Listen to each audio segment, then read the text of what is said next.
Assalomu alaykum rahmatullohi azizlar. Barchaga xayrli kech. Salomatmisizlar? Xo'sh, mana shu masalamizni yechimini hozir sizlar bilan birgalikda o'rganamiz. Demak, masalamizni yechimini avvalambor Umid Buxoriy Telegram kanalida batafsil ko'rsatganmiz. Demak, bizga nimalar berilgan? Bizda demak, avvalambor mana ABC uchburchagimiz bor. Hamda bu ABC uchburchagimizni aynan AD tomoni bizda bisektrisa vazifasini o'tar ekan. AD kesmasi, ya'ni bu bisektrisa. Hamda bizda mana bu yerdagi ABF burchak bilan bu yerdagi mana bu ACB burchaklar o'zaro teng yo'quvchilar. Shu ma'lumotlar bor.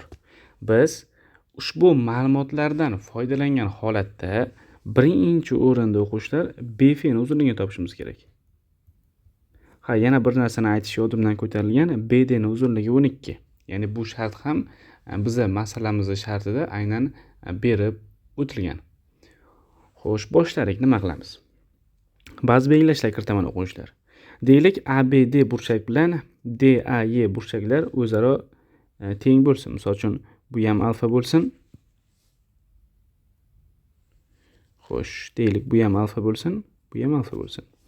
Hamda burchak bizda aytilgan ediki, burchak ABY teng deb qaysiga? Burchak ACB ga. Bularni boshqa harf bilan, misol uchun beta bilan belgilab olaman. Bu ham beta bo'lsin, bu ham beta bo'lsin. Xo'p, yaxshi. Ana endi men qaranglar degan uchburchakka yaxshilab e'tibor berasizlar. Uchburchak ABF ga e'tibor beramiz. Uchburchak ABF da mana bu burchak bizda tashqi burchak vazifasini o'taydi. Ana endi uchburchak tashqi burchagi xossasi haqidagi teoremani bir eslatib o'taman, ya'ni xossani. Agar biror bir uchburchakda, misol uchun ABC uchburchagimizda ikkita ichki burchagi, misol uchun bu alfa, bu beta bo'ladigan bo'lsa, mana bu uchinchi burchagining tashqi burchagi demak nima bo'ladi bizda? Alfa plus beta ga teng bo'ladi. Ya'ni bu xossani hammamiz bilamiz. Shunga ko'ra, hozir mana bu yozib qo'ygan F burchagimizning qiymati o'qishda bizda alfa plus beta ga teng bo'ladi. Buni hamma tushundi degan umiddaman. Chunki uchburchak ABF da aynan ushbu burchak BFD tashqi burchak vazifasini o'tayapti. Ana endi e'tibor beradigan uchburchagimiz keyingisi uchburchak ACD. Uchburchak ACD da burchak A alfa ga teng, burchak C beta ga teng. Shunda mana bu burchagimiz, ya'ni mana shu burchagimiz bizda uchburchak ACD uchun tashqi burchak vazifasini o'tayapti. Uchburchagimizning qolgan ikkita ichki burchagi alfa hamda beta ga teng bo'ladigan bo'lsa, demak uchburchakning 3-burchagidagi tashqi burchagining qiymati alfa plus beta ga teng bo'ladi. Demak, ana endi uchburchak uchburchak BFD ga qaraymiz. Uchburchak BFD da asosdagi burchaklar o'zaro teng bo'lganligi sababli bu uchburchaklar, ya'ni bu uchburchagimiz teng yonli uchburchak bo'ladi o'quvchilar. Demak, o'z-o'zidan xulosa qilishimiz mumkinki, BF teng bo'ladi BD ga, bu ham teng bo'ladi 12 ga. Demak, masalamizning birinchi shartini topdik, ya'ni 12 ga teng bo'lar ekan BF kesmamiz uzunligi. Tushunarli?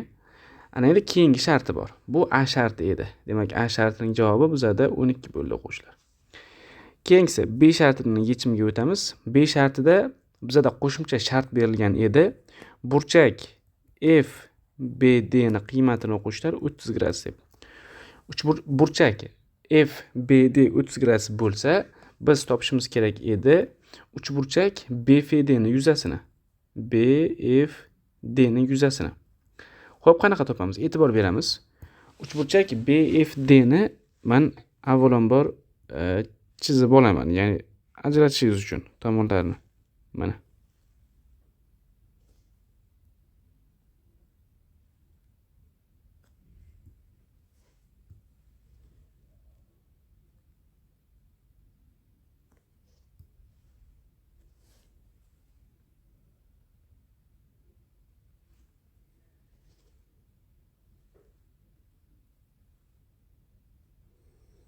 Mana uchburchagimizni demak alohida rang bilan belgilab oldim. Biz hozir mana shu uchburchagimizni o'quvchilar yuzasini topishimiz kerak bo'ladi.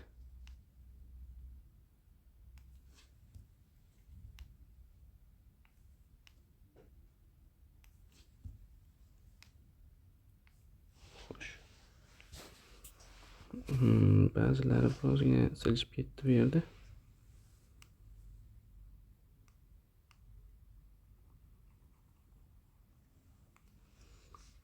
Demak, mana burchagimiz alfa plus beta. Bu burchagimiz ham alfa plus beta. Demak, bu tomonlar o'zaro teng edi. Bu ham 12 ga teng. Orasidagi burchak necha gradus degan o'quvchilar 30 gradus degan. Endi bizda uch burchakning yuzasini topishning sinuslar yordamida, ya'ni burchagi sinus orqali topish formulasi bor edi. U qanaqa? Misol uchun ixtiyoriy bitta uch burchak olaman. Shu uch burchagimni deylik. Xo'sh.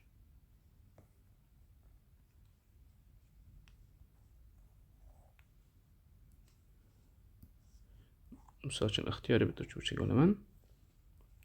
Deylik, shu uch burchagimizni ikkita tomonlari A hamda B ga teng, hamda ular orasidagi burchak alfa ga teng bo'ladigan bo'lsa, bu uch burchakning yuzasi o'quvchilar bizga teng bo'ladi 1/2 AB sinus alfa ga. Shunga ko'ra topamiz. Demak, 1/2 ko'paytirilgan uch burchagimizning aynan 30 gradusli burchakka yopishgan tomonlari BF hamda BD. Ular uzunliklari 12 ga teng. 12 kere 12 ko'paytirilgan sinus shu tomonlar orasidagi burchak, ya'ni 30 gradusga teng bo'ladi. Hisoblaymiz. 1/2 ko'paytirilgan 12 ko'paytirilgan 12 ko'paytirilgan sinus 30 gradusda ham o'quvchilar 1/2 ga teng. 2 bilan 12 qisqaradi 6. Bu 2 bilan 12 qisqarsa bu yerda ham 6.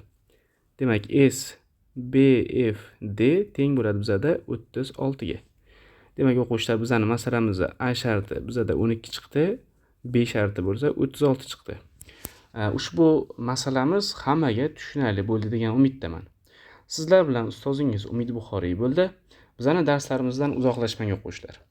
Bu masalalar, bu darslar faqatgina o'zingizga emas, balki boshqalarga ham manfaatli bo'lishligi uchun ularni boshqa o'quvchilarga, boshqa abituriyentlarga ham ulashib qo'yinglar o'quvchilar. Alloh manfaatli qilsin. Charchamanglar. Keyingi darslarimizda ko'rishguncha xayr. Assalomu alaykum va rahmatullohi va barakatuh.